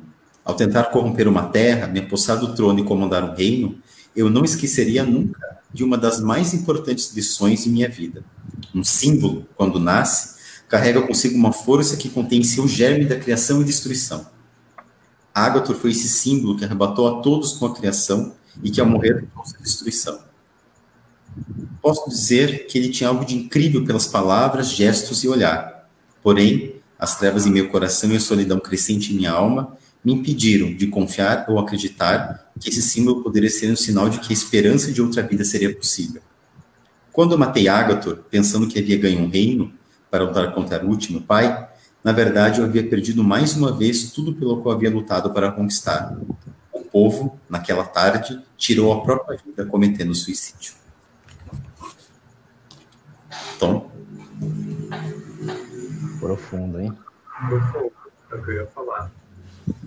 Enquanto você ia lendo, é incrível que, independente do ser do mundo que vem dos games, mas isso acaba ficando em segundo plano, e você pega todo aquele sentimento, e conforme você é lendo, eu ia pensando em várias coisas da minha vida aqui, é muito interessante, cara, assim, muito, muito intensa essa parte do, sabe, da união, de todos juntos ali. Então, eu acho isso incrível, incrível. Foi a parte que mais me pegou. Assim. Legal, legal. Obrigado. São personas, né? Quando você vê esses personagens, também são aspectos universais, então a gente acaba se identificando, isso é muito poderoso. Por isso que transforma a gente no ato da escrita, mas também na leitura. E eu estava aqui procurando um trecho, mas, enfim, muitas páginas. Aí eu encontrei um diálogo, aí como você leu uma página, eu vou ter que fazer isso também, porque no diálogo aí faz sentido. E também contextualizar, né? Eu expliquei antes que o livro aborda sobre não mitologia em si, mas esses indivíduos que originaram as mitologias, e sem dar muito spoiler, porque eu gosto muito daquele modelo da Sherazade, das Mil e Uma Noites. Dar uma informação e deixar uma dúvida para você estar sempre interessado em continuar. Então, logo no início do livro já tem informações que seriam spoilers. Então, eu acho que esse diálogo aqui não vai ser muito spoiler, mas vai dar um pouco da essência do que é essa trama do livro. Então, os promitentes, eles formaram um conselho para acabar com as guerras, porque todas as guerras humanas eram influenciadas por esses promitentes, por esses indivíduos que são deuses, mas que andam ao nosso meio. E aí eu começo esse diálogo, que aí vocês vão entender um pouquinho. Os anjos caídos são ex-promitentes punidos pelo conselho. Apenas Hela e Deus transformam promitentes em anjos caídos, por meio de uma técnica antiga chamada hipoteose. A hipoteose deve ser aprovada pelos 6 mestres do conselho, pois as consequências, tanto para o promitente em questão, quanto para o resto dos promitentes no mundo todo, são desconhecidas. E bem, o conselho está arruinado. Por mais que todos os 6 mestres ainda pudessem se olhar sem ressentimento, você é uma evidência de um conflito político. Não é a hipoteose que vai curar o seu sofrimento. Esse é um mestre falando para esse personagem que foi pedir um conselho. E aí esse outro personagem responde: pelo menos eu esqueceria tudo que me deixa triste e começaria novamente uma vida, como um humano normal. Gizmondo, que é o nome dele, diz Patanjali com força, lançando um susto no jovem e prendendo sua atenção. Você fala de problemas delicados, eu sei, mas que já passaram do limite. Não consegue nem mesmo se encontrar. Quem é você? Um homem capaz de escolher o que fazer da própria vida ou um prisioneiro do passado? Eu não escolhi ser assim. É culpa do que eu sinto, sussurrou Gizmondo. Você sente dor, tristeza e até raiva por tudo que lhe aconteceu, não é? Sim. Entretanto, essa raiva, se você analisar bem, pode nem existir. Ouço falar que a raiva, assim como a tristeza e suas consequências, são imagens conturbadas do próprio amor desiludido que você sente. No final, tudo é consequência de um único sentimento primordial, que foi responsável no ato da sua criação. O que você sente agora é um reflexo do que seu estado quer ver. E você não pode negar que o amor foi a causa do seu sofrimento. Se não existe raiva, por que eu estou sentindo raiva, inclusive de você agora? Patanjali tomou distância e respeitou a escolha de Gizmondo. Ao lado, Yamanu observou a cena com muita curiosidade e aflição, querendo ajudar, mas com medo de atrapalhar a linha de pensamento do mestre. Você quer entender a ideia por trás do símbolo do anjo caído? O primeiro anjo caído era um anjo de verdade. Se você se converteu ao cristianismo, consegue a história do anjo perfeito que um dia voltou-se contra Deus e ambicionou seu poder. E ele foi lançado ao inferno como castigo, e desde então permanece naquele lugar. Aí o mestre responde para ele: o que dói mais, Gizmondo? A dor da tristeza, do sofrimento, da solidão ou a dor física? A ferida que pulsa no seu coração dói muito mais que qualquer outra que marcou a sua pele. Mas pode demorar muito mais para sarar. É isso, é um trecho de um diálogo longo, mas acho que faz sentido. Nossa! Nossa! Nossa! Então, acho que a gente já encerra por aqui, depois desses dois aí. Jamais! Agora tem você também, né, Arthur? Mas, cara, assim,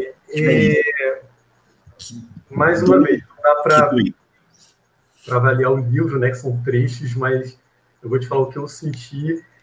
Nossa, me veio muito, principalmente o que a gente está passando agora, essa pandemia, porque me veio o sentimento de frustração, do medo, das feridas, da depressão, de você se conhecer, da importância de você se conhecer e de você entender essa ferida, entendendo de você para ela começar a curar.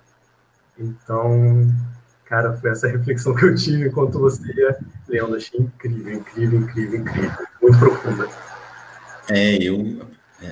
Bom, eu sou uma pessoa suspeita, talvez, porque quando a gente fala de o que dói mais, né?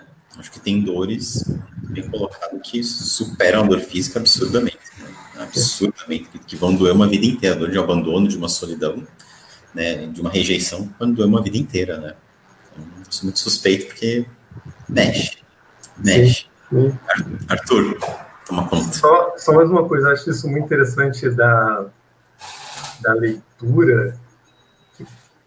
Cada um vai ter um sentimento, cada um vai ter uma interpretação, né, com as mesmas palavras, mas eu vou sentir uma coisa, o Christian vai sentir outra coisa, o pessoal que está assistindo aqui Cada um sentiu uma coisa, e isso que eu acho, assim, muito surreal de uma forma bonita, né? Cada um vai sentir a escrita de uma forma. Bem, então, aqui, como as poesias são, assim, mais curtas, eu vou ler 2 ou 3, elas são mais rapidinhas.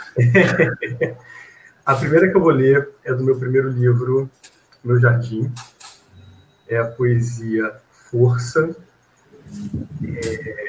Como todas as poesias são bem curtas, mas assim, essa que me inspirou foi o momento que eu estava passando na época, dessa questão, crise de ansiedade e tal, e também de uma amiga que estava passando por um momento muito difícil.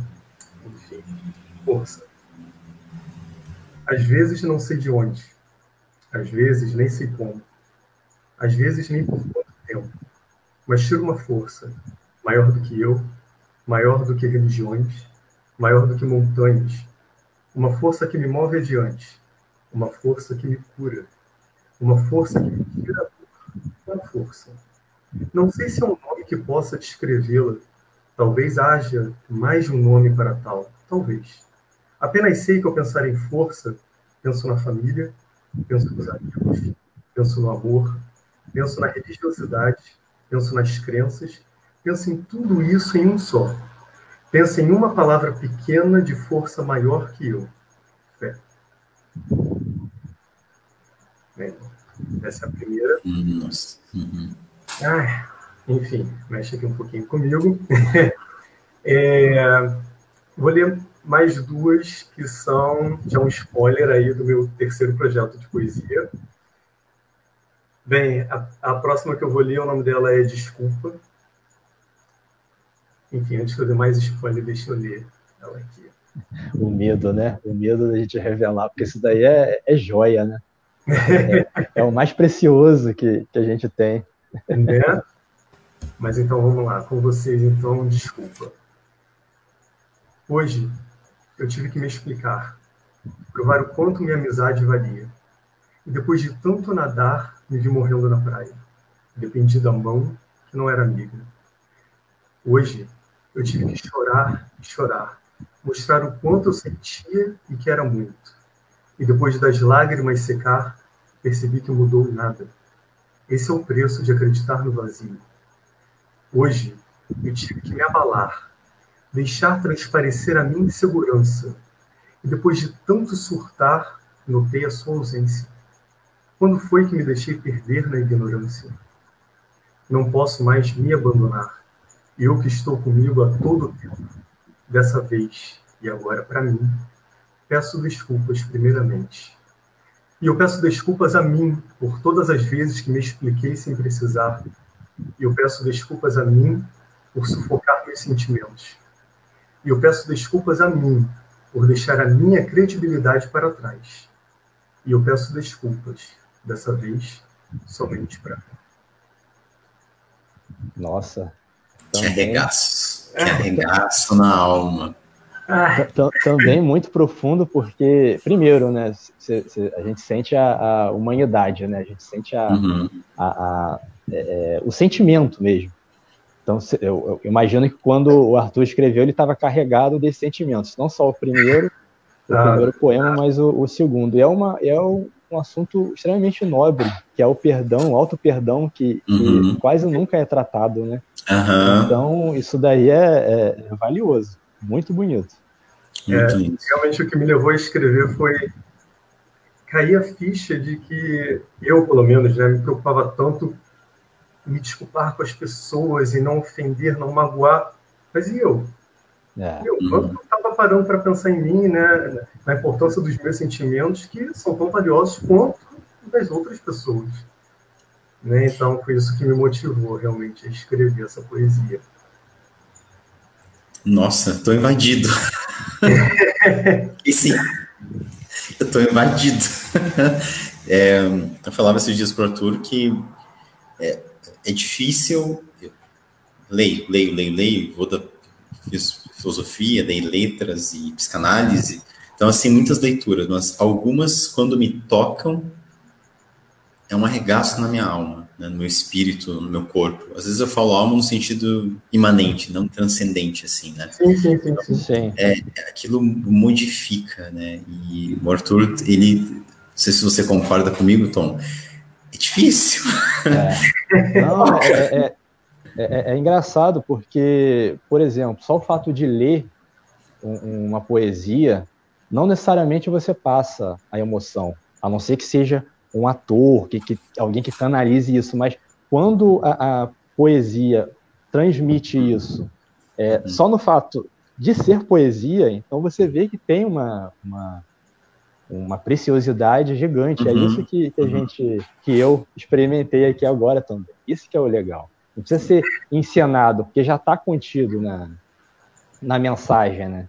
E é o que o próprio Arthur falou, né? Cada um pode sentir de uma forma, né? Mas sempre vai ser intenso, porque foi escrito com essa humanidade.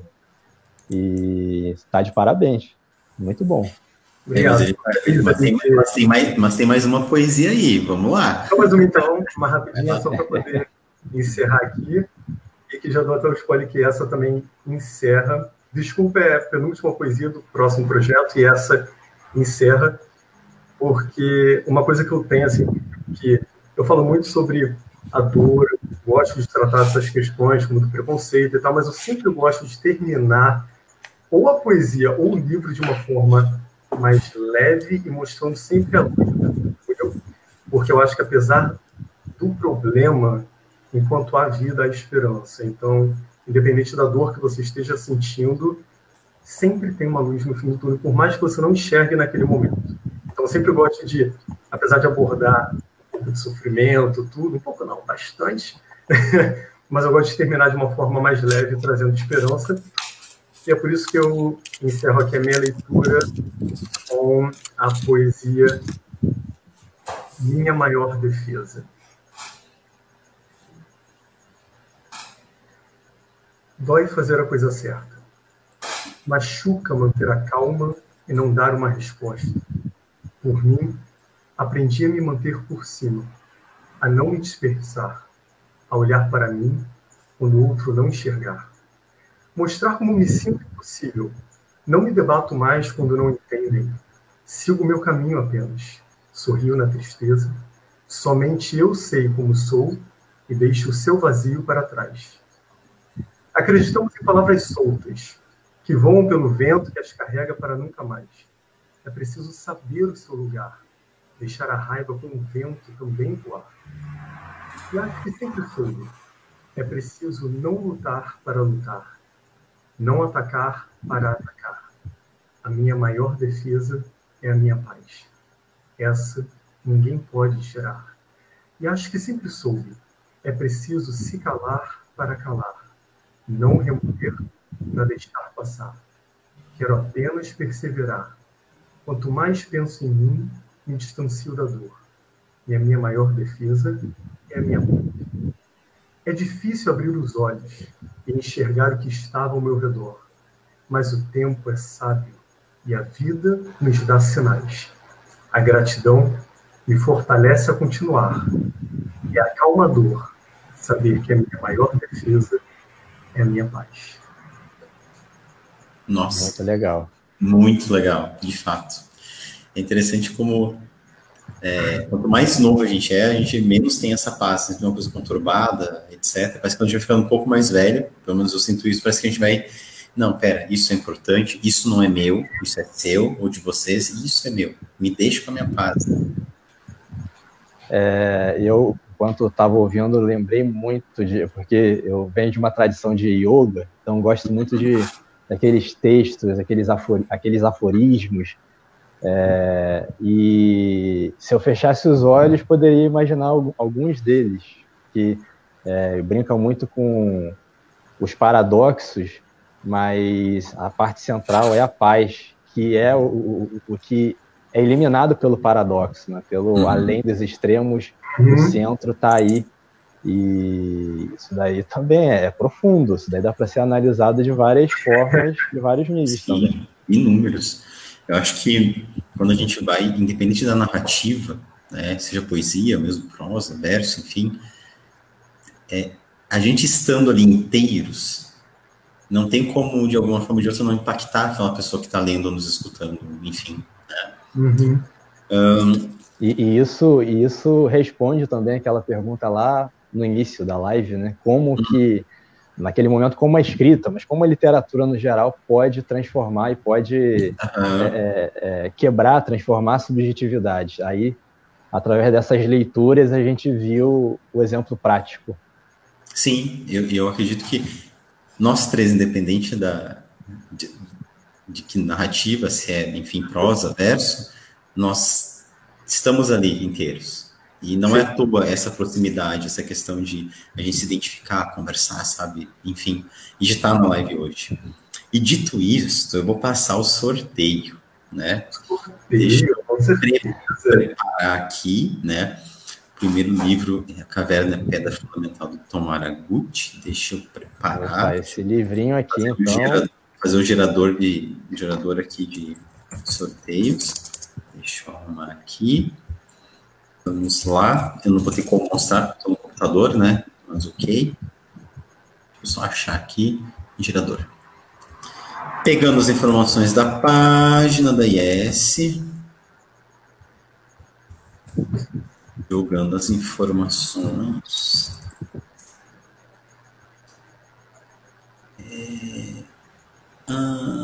Rafael de Lima Porto. Rafael Lima Porto. Opa, parabéns. O ganhador. Parabéns. Olha, gente. Parabéns, Filipinho. Parabéns, Rafael. Depois a gente manda inbox na página da IS seu endereço, tudo mais direitinho pra gente, tá? Que a gente repassa pro Tom daí, tá bom? Legal.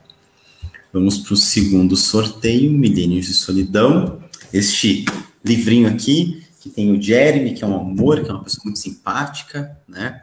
Mãe da Thales e Dominus, sim, mãe, Jeremy é mãe, teve filhos, Jeremy teve filhos, do ventre dele. E quando eu pergunto pro Dominus, assim, que são gêmeos, Atares e Dominus, como é que você nasceu, né, dele, que é um homem? Dominus responde assim, eita, pô, é um mundo mágico, você acostuma, cara, nasci de um cara, e daí é minha mãe, teve minha mãe e tal, né, é um mundo mágico. Tipo, Dominus responde bem assim, né.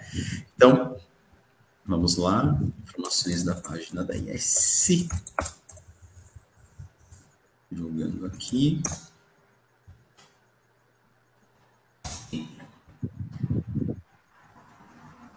Patrícia Stack ganhou o Milênio de Solidão. Patrícia Stack, minha amiga. Olha aí, ó. Ih, tá estranho esse negócio. Esse computador tá corrompido. Tá corrompido aqui. Tá tudo corrompido. Para falar que o Rafael, ele é obrigado a me dar esse livro, que ele ganhou porque ele só está na live por minha causa. Aí, ó, viu? Então, é todo complô.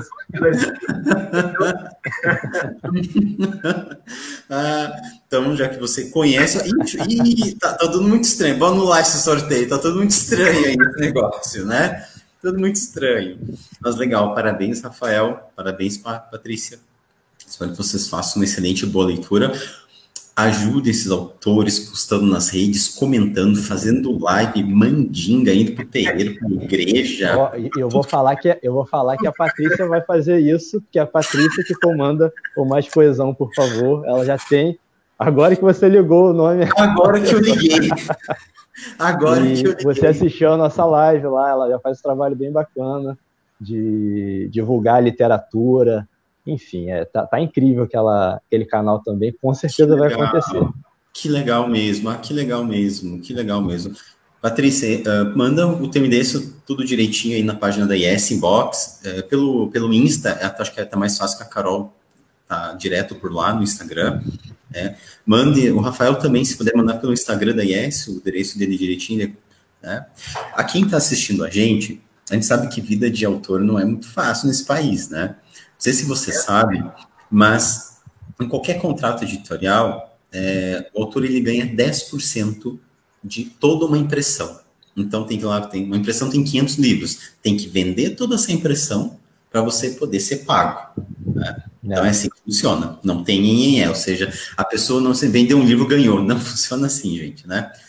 O restante dividido entre as livrarias, os fornecedores, as negociações, etc. Né? E a gente tem que acreditar muito bem que vai ser repassado tudo para a gente, como eu sempre falo, tem que confiar, segura na mão. Ter fé. Ter fé. Eu não só tenho fé, então eu confio. Eu confio, né? Eu acredito, né? Eu acredito. E a melhor maneira de qualquer um que está vendo a live nos ajudar é nos divulgar e comprar e valorizar o nosso trabalho através, sim, de ir lá comprar, pagar, porque é a maneira que nos ajuda, né? Exatamente. Eu sou muito taxativa quando qualquer pessoa próxima a mim pergunta assim, Cris, você me dá uma ideia de solidão? Eu digo, claro, vai no site da Cotter, compra o seu, né? E aí você autografa, você dá o autografado depois que ela comprar. Eu demorei um ano e pouco para escrever esse livro. Você acha que eu vou dar o meu trabalho? Não, eu quero ser valorizado por meio do seu pagamento. E eu sou taxativo mesmo, e eu falo mesmo, né? Vá valorizar o meu trabalho, vá comprar um livro. Claro, uma coisa em sorteio, né? Que a gente se propõe em sorteio para divulgar, né? Mas agora, pessoal, seja um quadro, né, seja uma planta, seja o trabalho que qualquer pessoa faz de forma manual, enfim, computador, mas que a pessoa produza, valorize, compre, adquira, anuncia, curte, sabe, comenta. É uma troca. É uma troca. E eu queria só também adicionar uma coisa, porque, por exemplo, um preço médio de livro, a gente varia aí entre 40, 50 reais, alguns um pouquinho mais barato, outros um pouquinho mais além, mas enfim, isso muitos consideram como caro, eu não consigo entender isso, porque você sai numa noite, você em um bar, ou enfim, um lugar, você às vezes gasta 200, 300, 400 reais em um livro de 40 reais, 30 reais, que você às vezes pode levar uma semana inteira saboreando aquilo e te transformando de uma forma profunda. A gente está aqui falando de literatura que toca a nível de alma. Então, pelo amor de Deus, falar que isso é caro é um abismo muito grande do que também são as nossas prioridades como indivíduo, né? Isso aqui é uma preciosidade muito grande. Eu vejo assim, ontem mesmo, à noite, saí com o pessoal tomar uma cerveja, bem no final da noite, estive lá, trabalhei, tive 4 reuniões durante o dia, um monte de coisa da IES, e pensei, fui convidado por uma questão protocolar política, vou tomar uma cerveja com esse pessoal, acho importante, até por questões da Império Sagrado enquanto empresa, sou CEO, eu preciso ir. Eu cheguei, estava cansado, de pessoal, uma rodada aqui para todo mundo, uma rodada. Só nessa rodada foram 130 reais, essa rodada, né? Então assim, ó, né, dizer que um livro é caro, não. Fora que o livro não brota também da mão do escritor, né? Eu demorei. As pessoas ali estão envolvidas na impressão, divulgação. Então, assim, é muito trabalho até ele chegar ali na sua casa. Muito trabalho, muito trabalho. Dedicação, tempo, dinheiro gasto também. Dinheiro. Eu gostaria de pedir ao Tom, você, Arthur, que desse uma mensagem aí pro pessoal pra gente finalizar a live. É isso. Esse negócio de ficar de chorando, terminou a live. É isso mesmo, pessoal. Agora é a mensagem. Fiquem à vontade. O que vocês quiserem falar e dizer. Só não pode mandar nudes. Porque aí não chegou a 22 horas. Tá? Bem, vamos lá, vou começar então. Queria agradecer em primeiro lugar pelo convite, de verdade, aí a todos os envolvidos da IES, porque estou assim aqui, outra pessoa extremamente feliz, emocionado aqui com tudo. Realmente, muito, muito obrigado pelo convite, por acreditarem no meu trabalho, por me darem esse espaço, né, que é um espaço tão valioso, ainda mais no nosso dia a dia tão corrido. Queria agradecer a todos que estão aqui assistindo a live, família, amigos do Tom, do Cris, de todo mundo que está assistindo aí. Eu dei uma lidinha nos comentários, mas assim, eu estava bem tenso aqui, então não conseguia me concentrar muito em duas coisas. Eu dava uma lidinha e voltava a prestar atenção aqui. Mas queria agradecer a todo mundo. E a mensagem que eu queria deixar assim, é meio difícil pensar agora em uma mensagem, além do agradecimento, mas acho que unindo ao agradecimento, a esse sentimento que eu estou agora, falar sobre a gratidão, para a gente sempre lembrar de ser grato por tudo, por esse tempinho que a gente está aqui, que com certeza tenho certeza que tocou muita gente, assim como me tocou aqui também. Então, independente do problema que a gente está vivendo, quando a gente está num problema, a gente só tende a enxergar as coisas ruins ao nosso redor, por estarmos num momento de escuridão. Mas eu peço para todo mundo, assim, para sempre se lembrar da gratidão, porque enquanto você está passando por um momento ruim, coisas boas também estão acontecendo nesse mesmo tempo. Então, quando a gente é grato, e a gente agradece por pequenas coisas, como 2 horinhas aqui, a água que você tem para beber, o ar que você tem para respirar, isso deixa a vida mais leve. Então, queria encerrar aqui com um sentimento assim de gratidão. E é isso. Gratidão é minha também. Muito obrigado por essa oportunidade, esse espaço, esse encontro, né?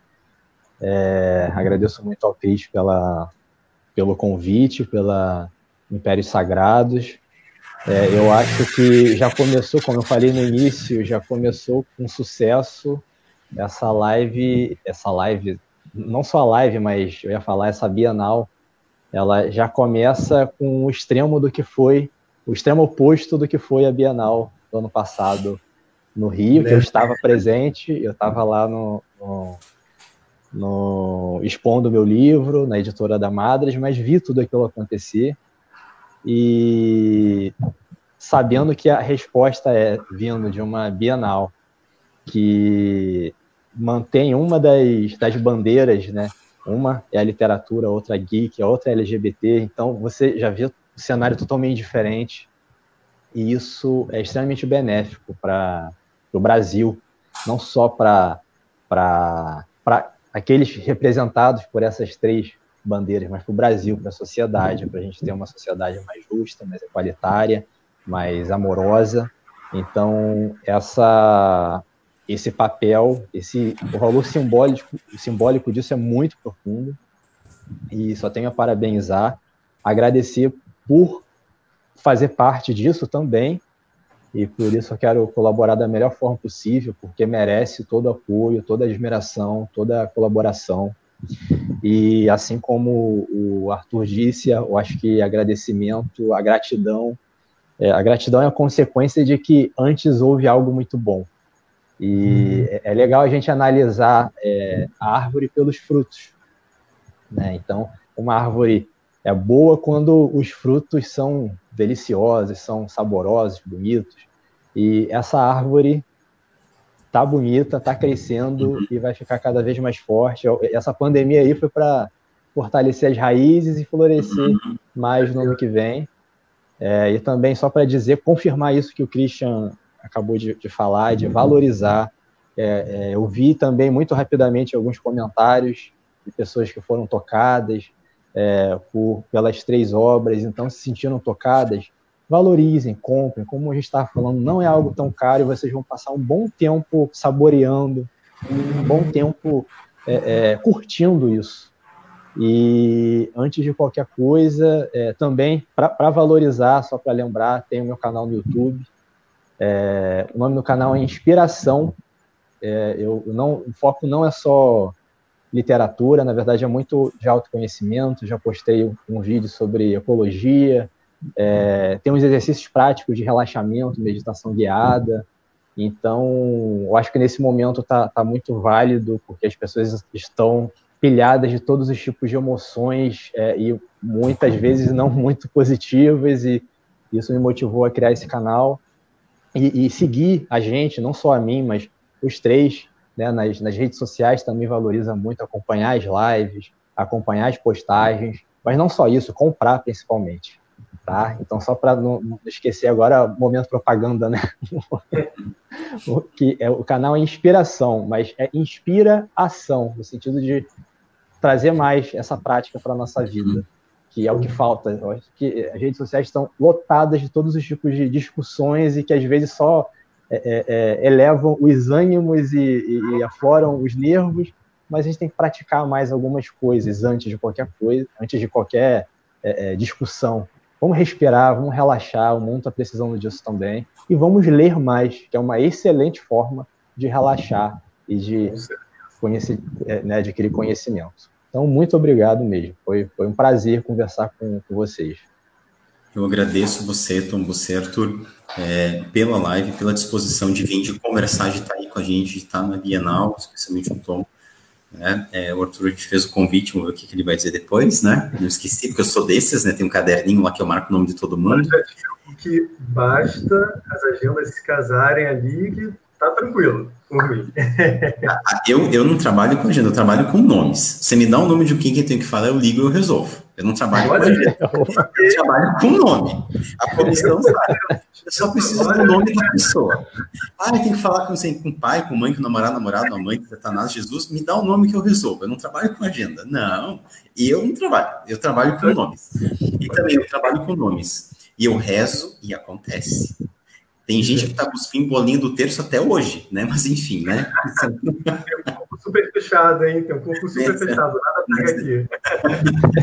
Pessoal, obrigado mesmo. Obrigado a todo mundo nos comentários. A Patrícia, a Rosana, a Tatiana, Júlia Montenegro, a Rejane, a Rosângela, a Jéssica, a Maria Fernanda, todo mundo, um abração, um beijo por terem falado com a gente. Nem deu tempo do público mandar pergunta, né, que a gente engatou e foi, né? Nossa, 2 horas, hein? 2 horas de conversa aqui. E foi, não deu tempo nem de abrir. Vocês têm alguma pergunta? Mas que pergunta, né? A gente tocou e foi, né?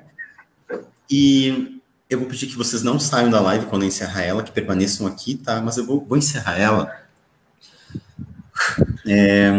comentando algo do Christian e algo do Jeremy, né? Como um bom jogador de RPG, eu vou interpretar, vou deixar vir.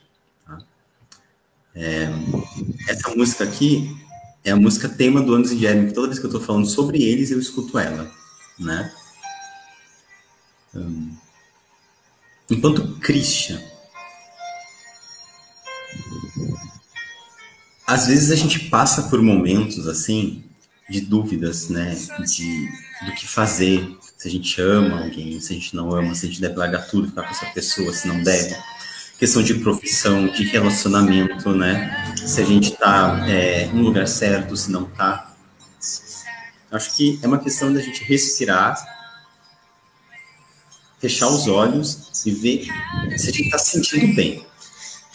Se a gente realmente tá com vontade, animação, tesão, desejo de estar naquela relação, de estar com aquelas pessoas ao lado. Porque se não tiver, tem alguma coisa errada. Se as pessoas não corresponderem na mesma medida que vocês, ou que você que está escutando e vendo a gente agora, não fica, corre, foge, sai. Porque não vai valer a pena.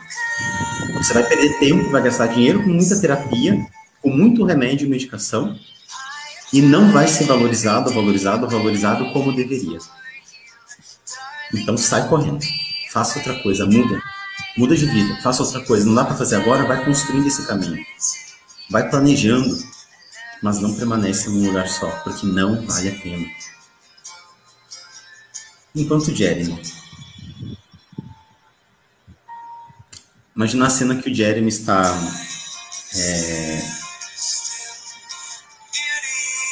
olhando para os filhos dele que estão dormindo, Thales e Dominus, bebês, no ano e pouquinho. O Andrews chega para conversar com ele, abraça-o por trás, assim.